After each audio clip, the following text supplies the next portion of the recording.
Hello dear students, स्वागत है आपका हमारे YouTube channel maths made easy by Yash में।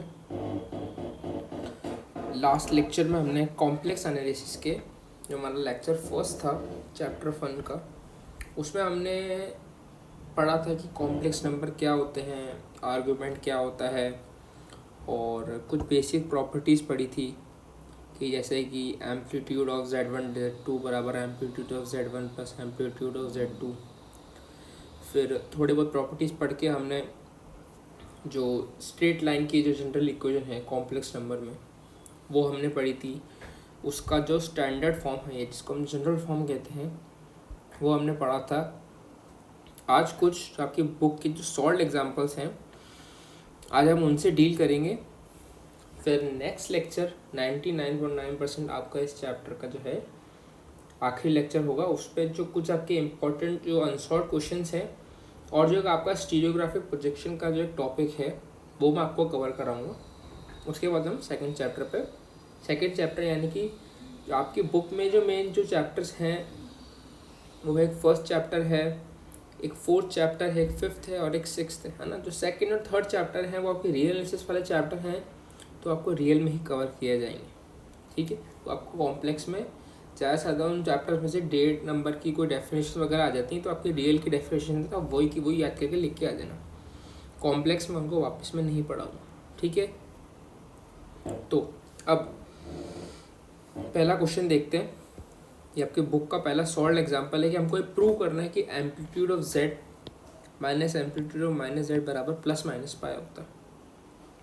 अब देखो यहाँ अपन को प्लस माइनस पाई यानी कि 2 है आंसर, है ना। तो चूंकि तो हमको 2 एक बार पाई लाना एक बार माइनस पाई लाना, तो ऑब्वियस सी बात है यहाँ पर 2 केस बनेंगे। तो पहला केस माना हमने एम्पलीट्यूड जेड को मान लिया हमने थीटा। अब देखो यहाँ हमको जो है एग्जाम में डायग्राम या बना के आना है ना। तो अब चूंकि थीटा है तो पॉजिटिव है, तो यानी कि पॉजिटिव एंगल कब होगा जब हम पॉजिटिव साइड, ये वाली जो है पॉजिटिव साइड के साथ जो है हम एंगल नापेंगे एंटी क्लॉकवाइज डायरेक्शन में।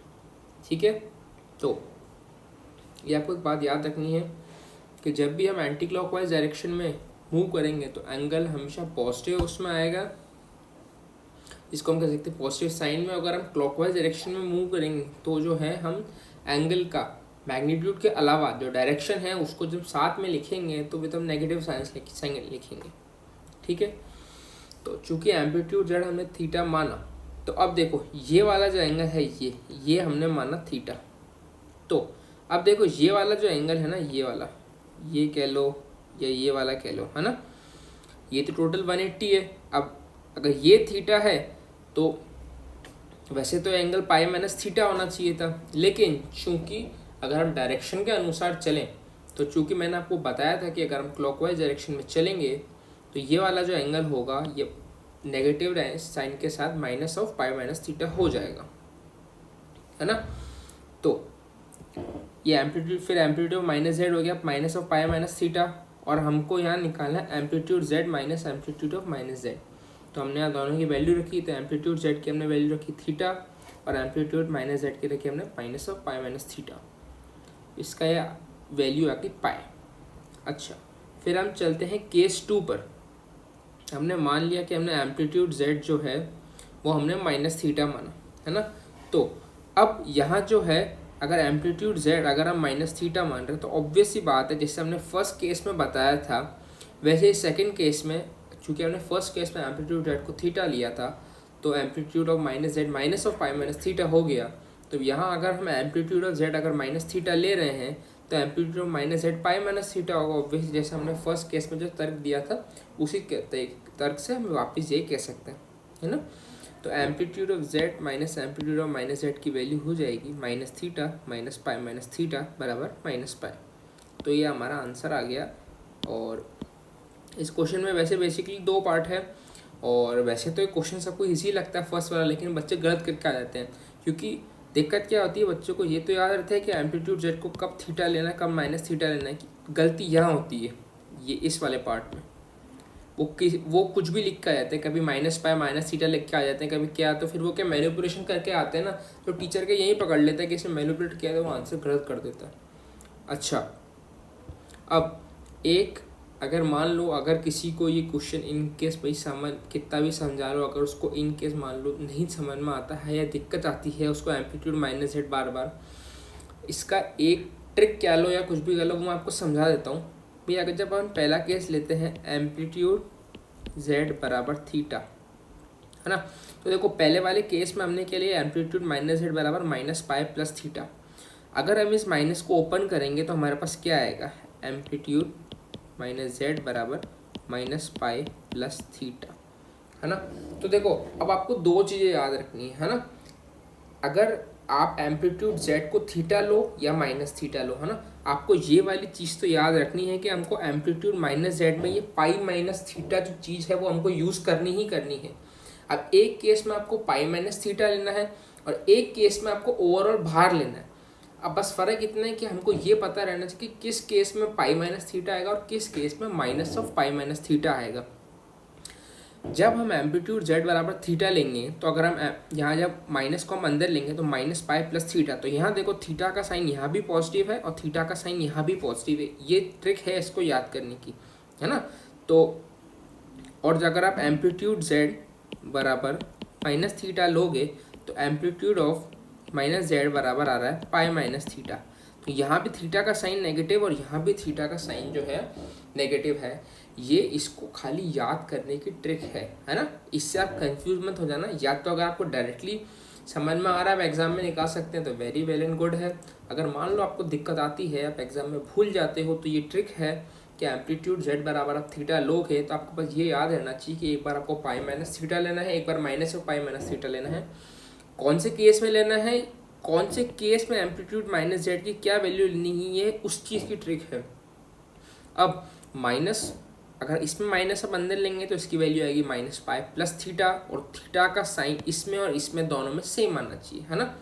अगर इन केस हम मान लो इसको यहाँ आप दूसरे केस में रख देते हो और अगर आप माइनस खोल के देखो तो देखो यहाँ फिर प्लस आएगा साइन और यहाँ माइनस आएगा, तो आपको रेड अलर्ट मिल जाएगा कि भाई आपने उल्टा लिखा है। ठीक है, ये क्वेश्चन आपको होप आपको इजीली समझ में आ गया होगा।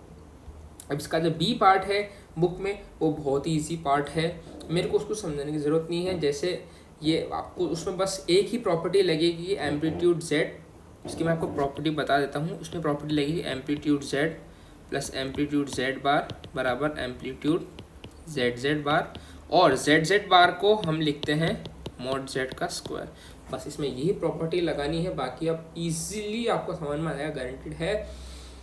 और इनकेस आपको नहीं भी समझ में आता था, चूँकि मैंने आपको लास्ट लेक्चर में अपना मोबाइल नंबर दिया था, ये फिर दे रहा हूँ, आप मुझे व्हाट्सएप कर दीजिए, आप मुझे इस नंबर पर कॉल कर दीजिए। किसी भी टाइम पे मैं आपको 100% सोल्यूशन बताऊंगा, या आप अगर आप बोलोगे तो मैं आपको व्हाट्सएप पर फ़ोटो खींच के जो है मैं आपको भेज दूंगा। ठीक है भाई, ओके। अब हम चलते हैं नेक्स्ट क्वेश्चन पे। ये क्वेश्चन अच्छा क्वेश्चन है, काफ़ी बार एग्जाम में आ चुका है और इसका जो रिजल्ट है ये आपको डायरेक्ट याद रखना है। ठीक है भाई, क्वेश्चन क्या है कि अगर Z1, Z2, Z3 हमारे पास कोई 3 पॉइंट है आर्गन प्लेन पर। अब भाई आर्गन प्लेन क्या होता है, हम लेक्चर 1 में बताया था कि वो प्लेन होता है जहाँ हम कॉम्प्लेक्स नंबर को रिप्रेजेंट करते हैं। जैसे हम छोटी क्लासेस में क्या देखते हैं कि भाई अगर हमको एक्स वाई को रिप्रेजेंट करना होता है तो हमारे पास कार्टेशियन प्लेन होता है जो हम ग्राफ बनाते हैं एक्स और वाई का, है ना। तो पोलर नंबर को रिप्रेजेंट करने के लिए हम आर्गन प्लेन का हेल्प लेते हैं।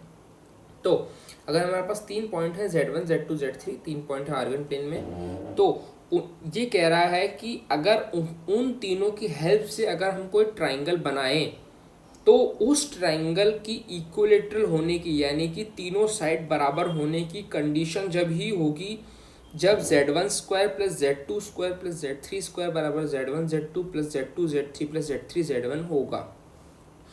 ठीक है भाई, तो अब सबसे पहले हम इसमें मानेंगे कि ट्राइंगल फॉर्म्ड बाय Z1 से A, Z2 से B, Z3 से C इज इक्विलेटरल इफ, यानी कि इसका मतलब ये है, या तो आप इसमें ऐसा कर लो कि सबसे पहले आप इसको मान लो कि लेट Z1 भी A, Z2 भी A, Z3 भी C, है ना।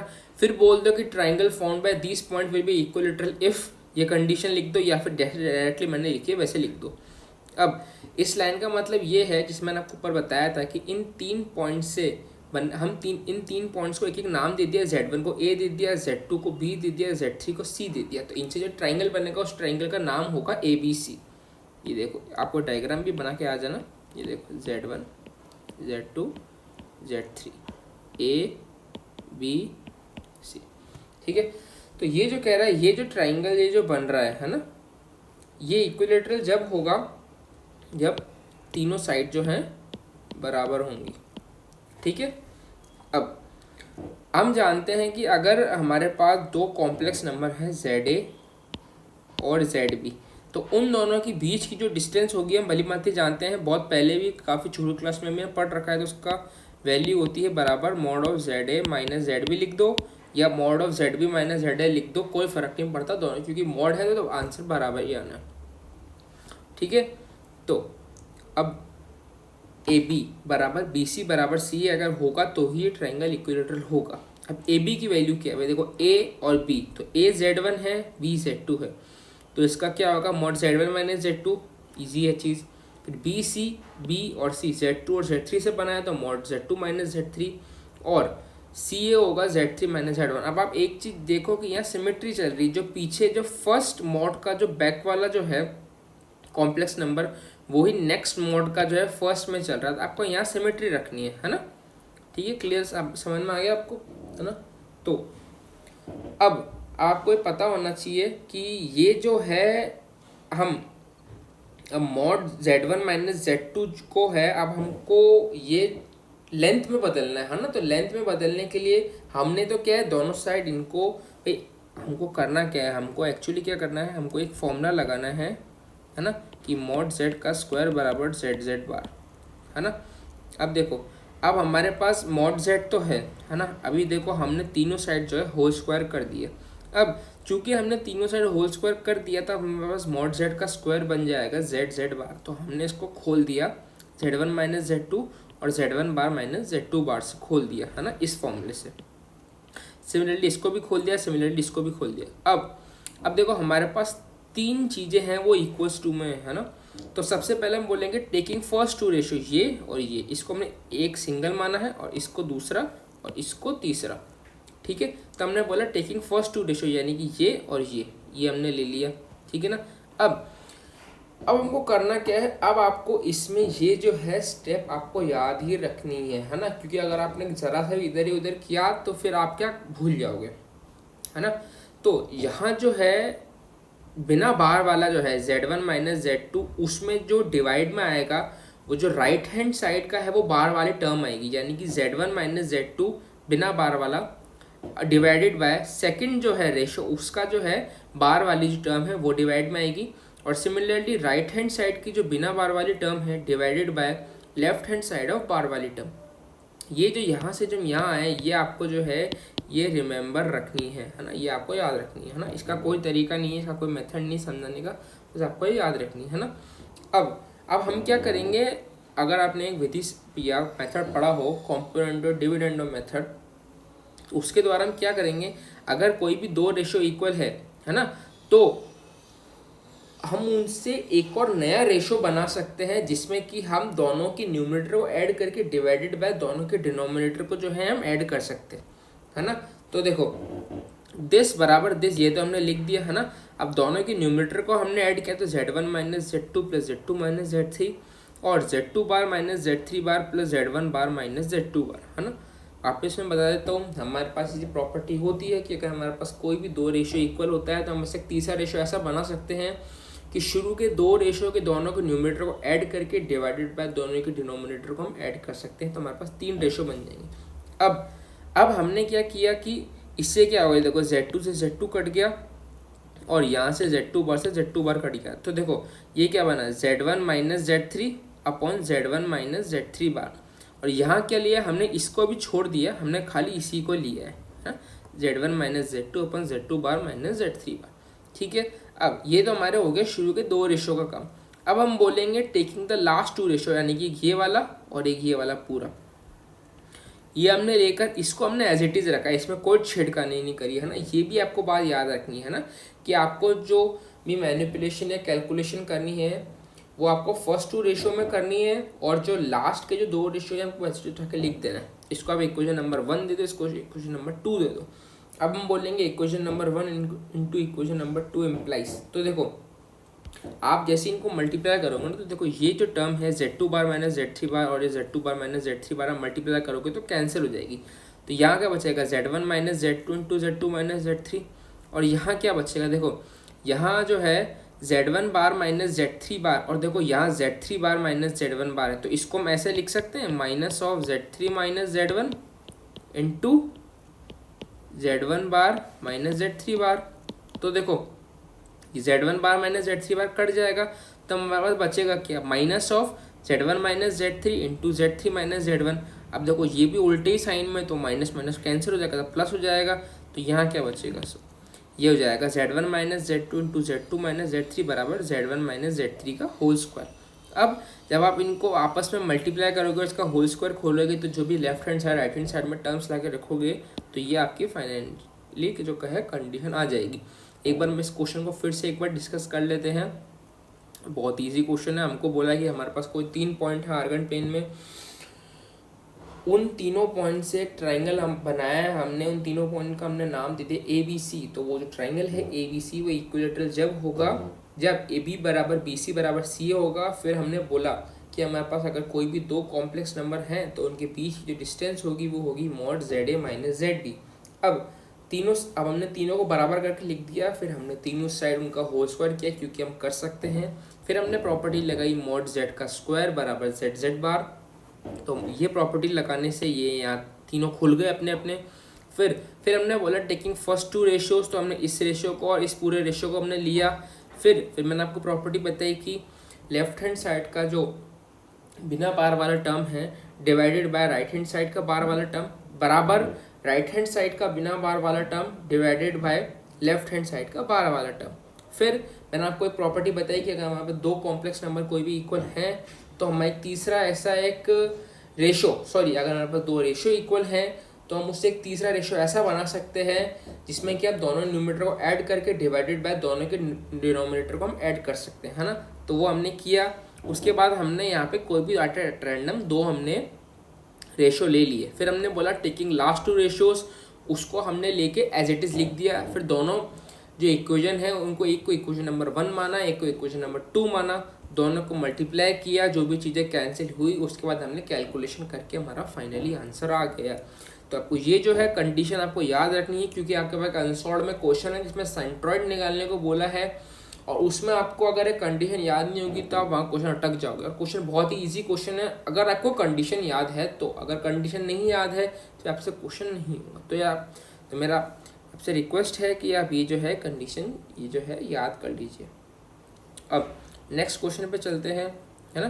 तो एक आपके बुक में अनसॉल्व का एक क्वेश्चन में 3 पार्ट है, उसका मैं आपको एक पार्ट करा रहा हूँ, उसके बाद जो है दोनों एज इट इज जो है बिल्कुल वैसे ही उसी सेम मेथड से हो जाएंगे, है ना।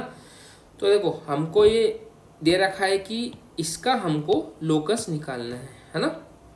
देखो अब क्या है कि बुक में इसको अलग तरीके से कर रखा है। बुक में क्या है, पहले z को x प्लस आयोटा y करके खोल रखा है, फिर वो क्या डायरेक्ट चीज़ कर रखी है, तो स्टूडेंट्स को क्या समझ में नहीं आता है। अपन अलग तरीके से चलेंगे ना, और वो ईजी तरीका है और वो ही स्टैंडर्ड तरीका है क्योंकि उसमें हम प्रॉपर्टी लगाएंगे, है ना। अब देखो हम चल रहे हैं amplitude of z minus 1 upon z plus 1, है ना। अब मैंने आपको फर्स्ट लेक्चर में एक प्रॉपर्टी बताई थी कि एम्पलीट्यूड z1 z2 बराबर होता है amplitude of z1 plus amplitude of z2,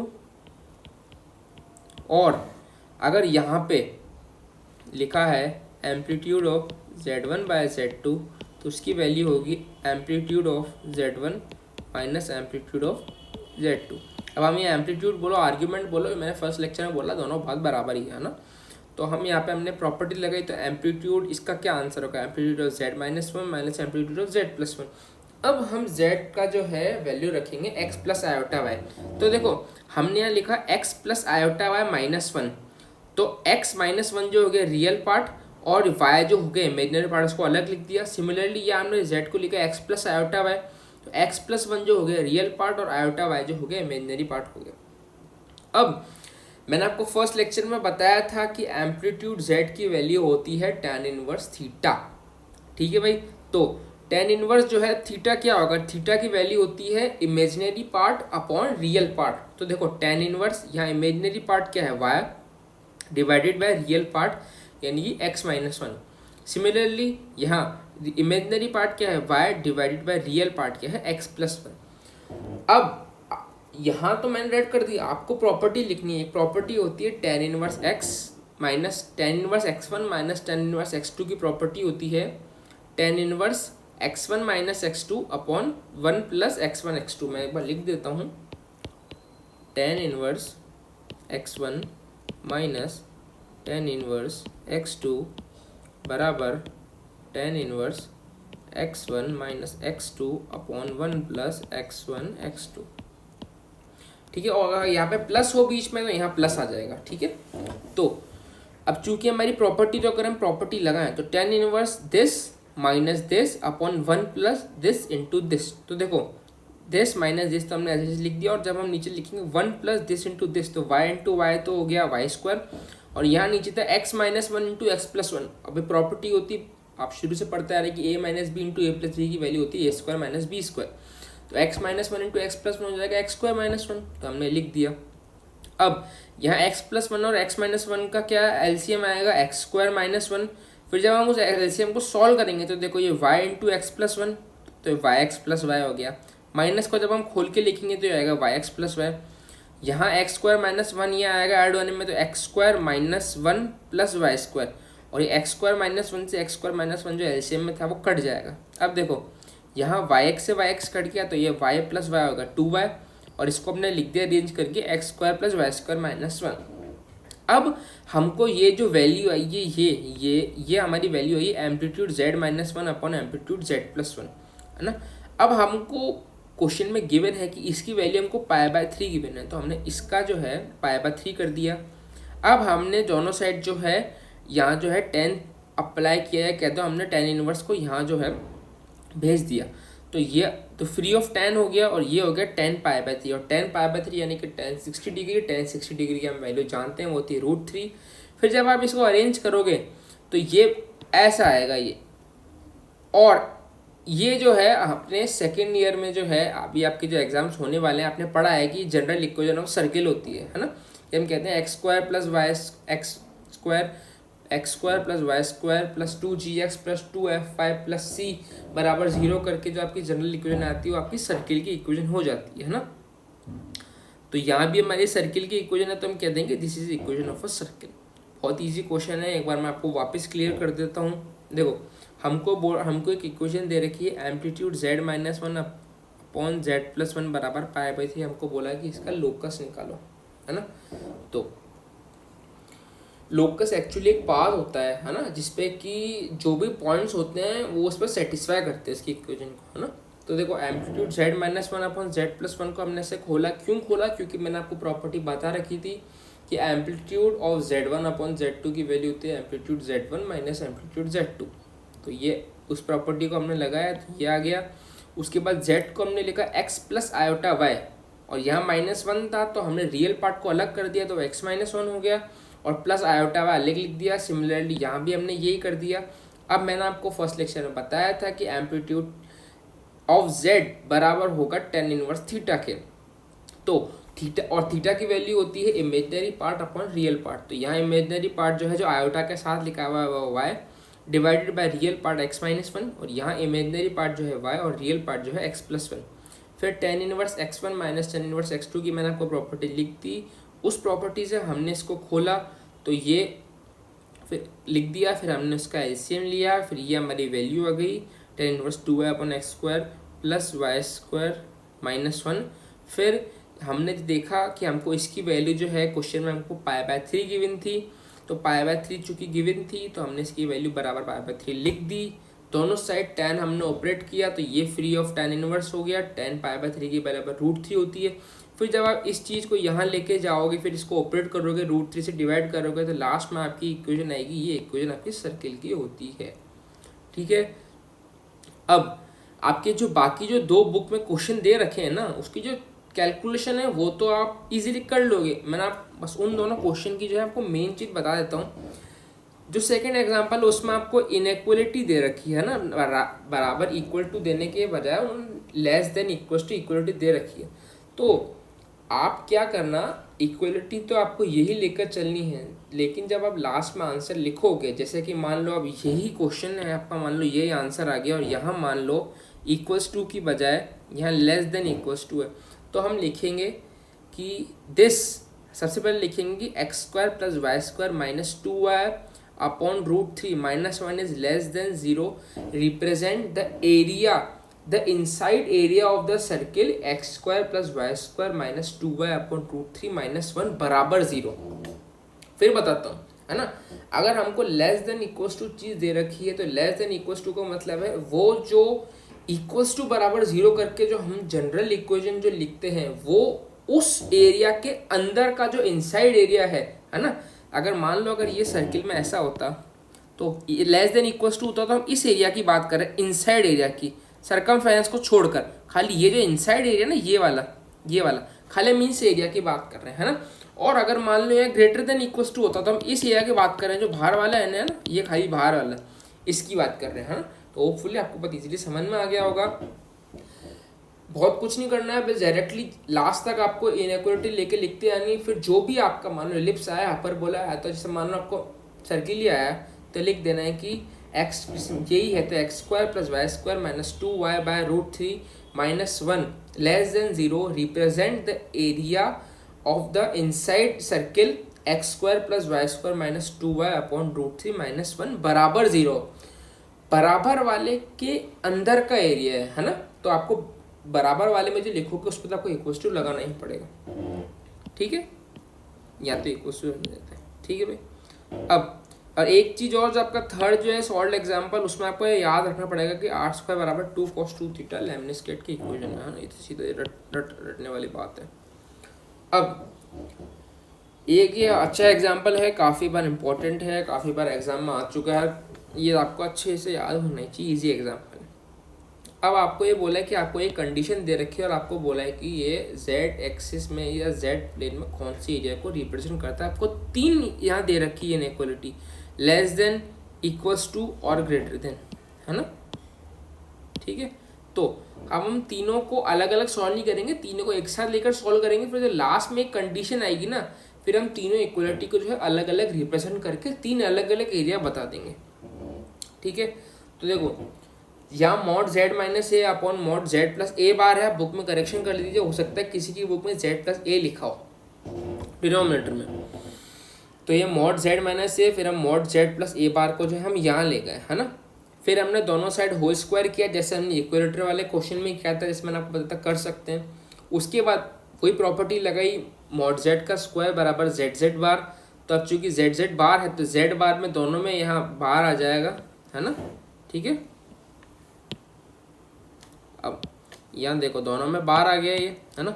similarly यहाँ भी z प्लस ए बार, और जब हमने इसका जो है बार लिया तो देखो ये z बार प्लस ए आ गया, है ना, ठीक है। फिर आपने इनको मल्टीप्लाई करके किया, है ना, फिर आपने यहाँ इनको मल्टीप्लाई किया, फिर आपने यहाँ इनको मल्टीप्लाई किया, तो आपने देखा है कि z बार और ये ए बार वाली टर्म्स जो हैं जो कट गई। फिर ये जो बची हुई टर्म्स हैं ये 1 2 3 4, फिर आप इनको इधर ले गए, है ना। फिर जब आपने कॉमन वगैरह लेके किया तो आपकी ये टर्म बनी, है ना। और तीसरी क्वेश्चन मेरे को आप लोग समझ में आ रहा है। अब आपको एक चीज़ पता होनी चाहिए कि x की जो वैल्यू है, अभी सब जानते हैं कि z plus Z bar upon 2 होती है ना। तो बुक में क्या डायरेक्ट दे रखा है, z प्लस जेड बार को ना 2x दे रखा है, तो वो कहाँ से आया, वो यहाँ से आया, है ना। और y की वैल्यू होती है z minus Z bar upon 2 iota, है ना। तो y की तो वैल्यू यहाँ काम आ नहीं रही है, तो हमने z प्लस जेड बार की वैल्यू यहाँ से लिख दी 2x, और सिमिलरली a प्लस ए बार की लिख दी 2 रियल a, है ना। अब इनइक्वालिटी तो वही चल रही है। अब देखो रियल ए हमको क्वेश्चन में गिवन है कि रियल ए जो है 0 है से बड़ा है, और हमारा रियल है जो नंबर है, तो हमने रियल ए को 0 में भेज दिया, तो हमारे पास क्या कंडीशन है, ये थोड़ा हो सकता है छुप गया, मैं एक बार वापस लिख देता हूँ। ये आई है x less than equals to ये 0, ये हमारी कंडीशन है ना। अब देखो थोड़ा सा हो सकता है थोड़ा यहाँ से भी कट गया, लेकिन कोई दिक्कत नहीं है, आपको वापस बता देता हूँ। अब हमने पहला केस लिया है ये, है ना, तो x लेस देन 0। अब x लेस देन 0 हमारा वो वाला नहीं है कि नेगेटिव साइड ऑफ जो है क्या बोलते हैं वाई एक्सिस कह दो या negative side of x axis, वो वाला नहीं है, हम जेड यानी कि उसमें बात कर रहे हैं, हमको जेड प्लेन में इसका आंसर देना है हमको, है ना। तो अगर जब हम बोलेंगे x लेस देन 0, है ना, तो हम लिखेंगे x when x is less than 0 then the required region is right hand side of the imaginary axis in z plane, है ना। और जब x बराबर 0 है यानी कि for equals to inequality, inequality ना लिखो तो भी चलेगा, है ना। रीजन इज इमेजिनरी एक्सिस यानी कि जब x बराबर 0 लिखेंगे तो यानी कि z एक्सिस की बात कर रहा है, x लेस देन 0 की बात कर रहे हैं। तो यहाँ बोल रहा है कि राइट हैंड साइड यानी कि जैसे अगर ये z एक्सिस है तो इधर वाला एरिया, है ना, ये z है तो इस साइड वाला एरिया, इसके लिए बात कर रहा है। और अगर x ग्रेटर देन 0 है तो left hand side of imaginary axis in z plane की बात कर रहा है ना। बहुत इजी क्वेश्चन आपको समझ में आ गया होगा। जो कॉन्सेप्ट्स हैं वो वही जो शुरू के ऊपर मैं आपको क्वेश्चन बताया, डिट्टो इक्विलेटरल ट्राइंगल जैसा ये क्वेश्चन है ऑलमोस्ट। पहले होल स्क्वायर किया, फिर प्रॉपर्टी लगाई, फिर जो कि रियल है हमको ग्रेटर देन इक्वल टू 0 रखा तो उसको हमने 0 कर दिया। फिर जो 3 इक्वलिटी को हमने अलग अलग करके बता दिया। x लेस देन 0 कन्फ्यूजन हो जाता है कभी कभार हमसे, हो सकता है y उसमें लिख के आ जाए, लेकिन हमको याद रहना चाहिए, हमको z प्लेन में आंसर देना है। तो x लेस देन 0 में बोलेंगे, ऐसा याद कर लो। अगर आपको ये कन्फ्यूजन होता है कि कब हमको राइट लगाना है कब हमको लेफ्ट लगाना है, तो आप ऐसा याद कर लो कि जब x लेस देन 0 है इस क्वेश्चन में, तो ये मुंह कहाँ खुल रहा है, जिस साइड मुंह खुल रहा है, मुंह खुल रहा है राइट साइड में। तो राइट साइड में मुंह खुल रहा है तो हम कहेंगे right hand side of imaginary Z axis. और जब मुंह यहाँ खुलेगा तो यहाँ बोलेंगे left hand side of imaginary Z axis, है ना। तो ये आपको क्वेश्चन इजीली समझ में आ गया होगा। अब आज का जो है हम लास्ट क्वेश्चन करेंगे, है ना। तो ये आपका सॉल्व एग्जाम्पल, ये बुक का, prove that mod z minus 1 upon z plus 1 equals to constant and amplitude z minus 1 upon z plus 1 equals to constant और ऑर्थोगोनल सर्किल। ये हमको दो एक सर्किल की इक्वेशन दे रखी है, उन्होंने बता दिया और हमको प्रूव करना है कि ऑर्थोगोनल सर्किल है। ऑर्थोगोनल सर्किल की एक प्रॉपर्टी होती है कि 2g1 g2 plus 2f1 f2 बराबर c1 प्लस c2।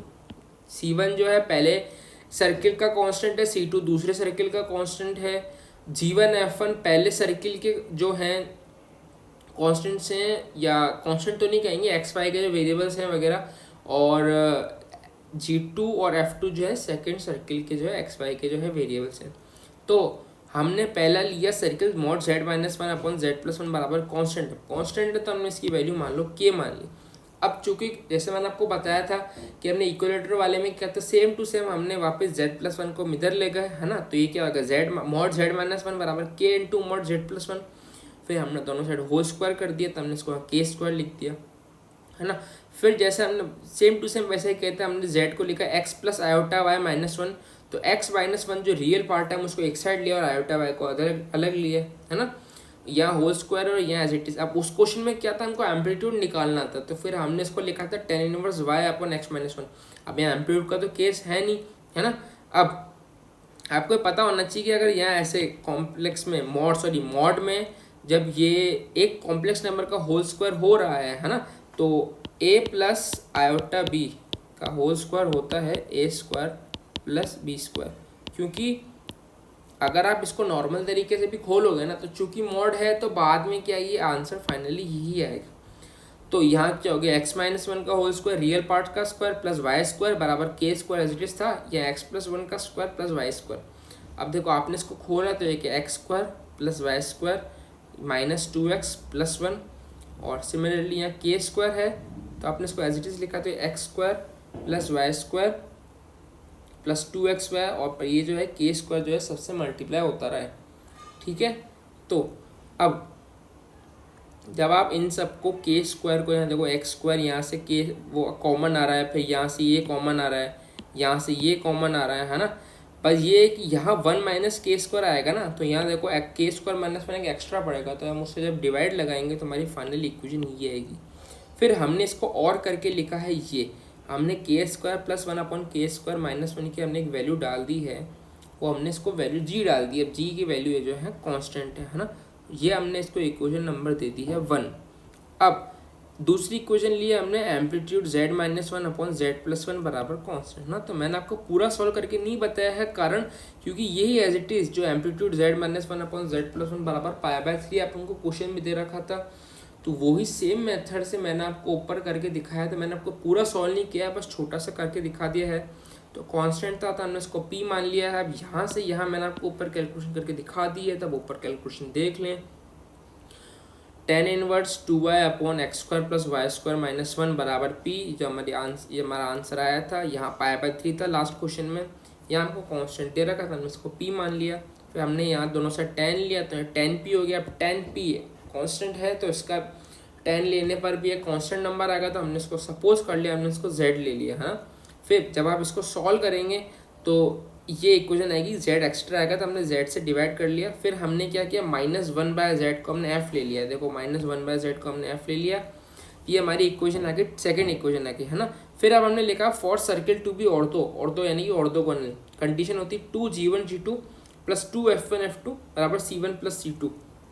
अब देखो ये जो हमारी इक्वेशन है इसमें हमारा खाली एक g आ रहा था, उसको सपोज अगर हम g1 लेते हैं तो इस केस में g2 जो है एब्सेंट है। भाई आने दोनों चाहिए थे g1 और g2, लेकिन आ हमारे एक ही रहे है ना।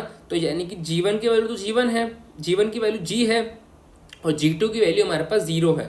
सिमिलरली इस क्वेश्चन में भी हमारे पास f1 की वैल्यू f है लेकिन f2 की वैल्यू 0 है ना।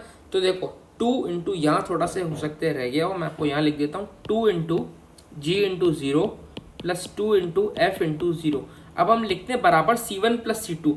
तो देखो इस केस में कांस्टेंट की वैल्यू आ रही है 1 और यहाँ कांस्टेंट की वैल्यू जो आ रही है -1, तो 1 + -1, तो इसकी वैल्यू क्या हो गई ओवरऑल 0, इसकी वैल्यू ओवरऑल 0, तो हमारे पास आ गया 0 बराबर 0। तो यानी कि हमारी कंडीशन प्रूव हो गई।